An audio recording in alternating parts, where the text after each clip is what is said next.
nobres colegas, com bastante satisfação que eu estou aqui, o professor Célio de História, para abordar um conteúdo com relação ainda ao Brasil imperial, Brasil pós-independência.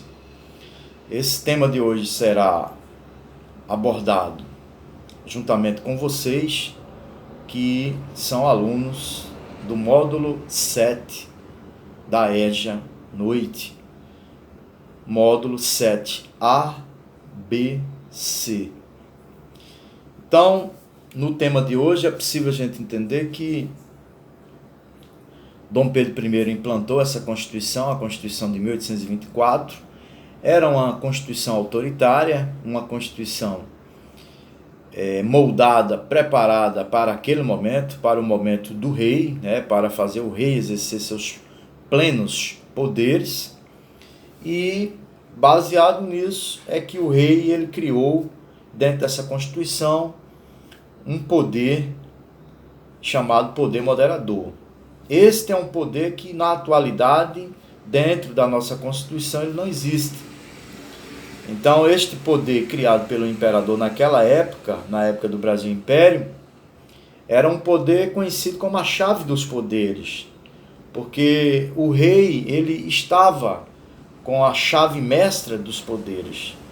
Ele submetia as suas vontades através desse poder, e era um poder que estava acima do judiciário, do poder judiciário, que estava acima do poder dos juízes, promotores. Era um poder que estava acima do legislativo, acima dos deputados, acima dos senadores da época, e era um poder também que estava acima do poder executivo, que era aquele poder dos presidentes de províncias. E isso estava na Constituição de 1824. É possível entender que esse poder ele vai causar alguns problemas locais, porque as oligarquias locais, a sociedade local de algumas províncias, não aceitarão de maneira alguma essas determinações vindas da capital federal na época, que era o Rio de Janeiro. Sabemos muito bem que a capital do Brasil hoje é Brasília, mas na época era o Rio de Janeiro.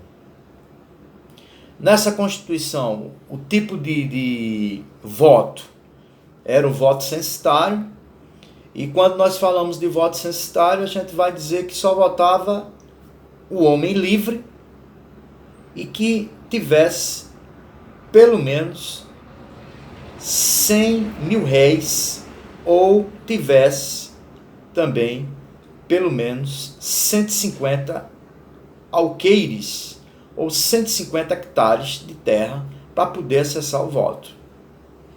Então, esse tipo de voto era um voto censitário. Era um voto que excluía praticamente 99% da população. Era um tipo de voto que determinava aquelas pessoas a votar, mas para isso tinha que ser do sexo masculino, tinha que ter no mínimo 25 anos de idade e tinha que ter recursos. Deveria comprovar uma renda mínima para poder ter acesso ao voto. Diferentemente da Constituição atual, a nossa Constituição de 88, que é a Constituição que rege nosso país neste momento, que possibilita o acesso ao voto, independente seja pobre, independente seja homem, independente disto. Então, o tipo de voto que nós temos hoje, nós chamamos de voto do sufrágio universal. E o que vem a ser sufrágio universal? Sufrágio universal é quando a mulher e o homem têm acesso ao voto. Dessa forma. Nos dias atuais é dessa forma. Sabemos também que a Constituição de 88, diferentemente da Constituição de 1824, traz o suporte, por exemplo, do voto facultativo igual a partir de 16 anos de idade. Então, esse voto ele é facultativo nos dias de hoje. Sabemos muito bem que o analfabeto ele tem acesso ao voto, que em 1824, se fôssemos, né, comparar a 1824, a Constituição de 1824, o analfabeto ele não votava, ele não tinha acesso ao voto. Sabemos também que o idoso completou 70 anos, nos dias atuais, ele é facultativo, ou ele é facultado a votar, ele vota por uma questão de exercer, em parte, a cidadania, mas ele completou 70 anos hoje, ele não é obrigado a votar. Nós sabemos também que a mulher, ela não votava em 1824, e a mulher hoje ela tem acesso ao voto. A mulher, para você ter uma ideia, a mulher só começou a votar no Brasil a partir de 1934, com Getúlio Vargas. Foi Vargas que deu direito à mulher o acesso ao voto, a exercer a cidadania plena. Então essa questão do voto é uma questão muito assim, nova para nós brasileiros, porque praticamente há quase 200 anos atrás, um biênio, 200 anos atrás, só votava quem tinha recursos, quem tinha poder aquisitivo elevado. Então a Constituição de 1824 ela é muito, assim, bastante não inclusiva. Ela é uma Constituição de exclusão, diferentemente da Constituição de hoje, né? Então, parte desse princípio, qual era o Estado imperial que nós tínhamos? Um Estado autoritário, um Estado absoluto, uma forma de governo que não era a republicana. Em 1824, a forma de governo ela era monárquica, exercido através de uma pessoa. Esse poder era hereditário. Vamos ver mais adiante que o poder vai passar de Pedro I para Pedro II. É um poder monárquico. Essa é a forma de governo.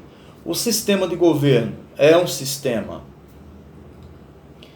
baseado aí não na república, mas sim baseado em um sistema parlamentar. Era o parlamento que tinha poderes, mas quem estava acima destes poderes, ou quem estava acima desse parlamento, era o rei Pedro I. E o regime de governo na época que não era como nós temos hoje, democrático. O regime de governo que nós tínhamos, meus queridos alunos, era um regime autoritário, ditador, absoluto, que tinha que predominar o poder do rei. Era isso que acontecia dentro da Constituição e dentro do exercício de poder na época, praticado pelo imperador. Uma outra questão fundamental que está estabelecida na Constituição de 1824, que nós não podemos esquecer jamais, é com relação à liberdade de culto. A liberdade de culto ela já havia. Nossa religião era a religião católica, era a religião cristã, como é cristã até hoje, oficial. A nossa religião oficial é a cristã, mas que já havia a liberdade de culto. Isso é interessante porque você poderia praticar, né?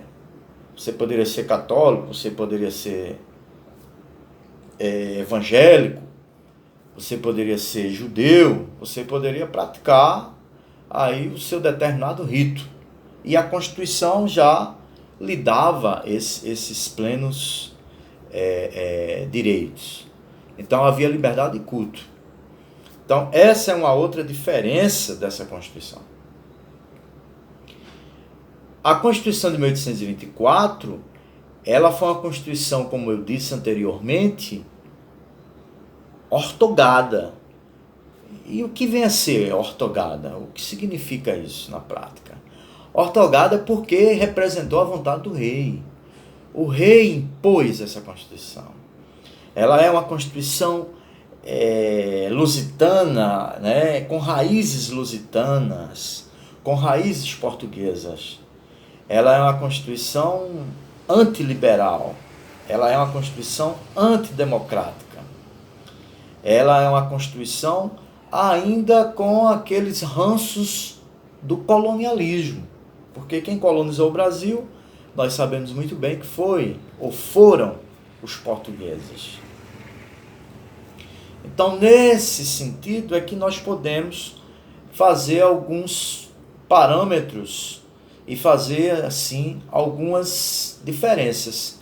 A Constituição de 88, que é a atual, não dá o direito, né, ou não tira o direito, por exemplo, da mulher. Mas a Constituição de 1824, ela tira o direito do voto à mulher.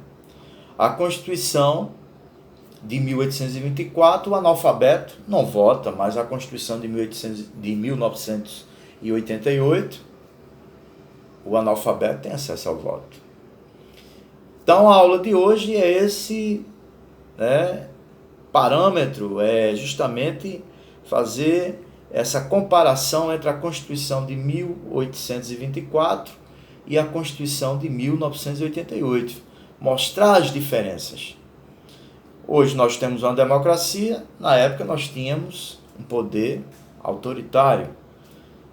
Antes havia um parlamento, hoje tem uma república. Hoje as províncias, que são chamadas de estados, hoje quem governa os estados são os governadores que foram eleitos pelo povo, que representam a vontade do povo. Na época, os presidentes de províncias eram diretamente escolhidos pelo rei. Então, essas são as diferenças das constituições. Então, na aula de hoje, é isso, né? A abordagem é com relação a essas diferenças dessas duas constituições. Eu estou aqui à disposição de vocês para mais dúvidas. Fiquem à vontade. Em seguida, vou enviar um texto. Esse texto vai vir com algumas questões. Vocês copiem essas questões no caderno, só as questões, e vocês respondam. E qualquer dúvida, eu estou aqui de plantão para maiores dúvidas que vocês tiverem. Não esqueçam de colocar na folha do caderno o nome, a turma, módulo 7, ou A, ou B, ou C. E espero que vocês tenham entendido essas diferenças da Constituição de 1824 para a Constituição de 1988, que é a Constituição que rege nosso país no contexto atual. Tá ok? Um abraço forte para todos. Estou sentindo saudade de vocês.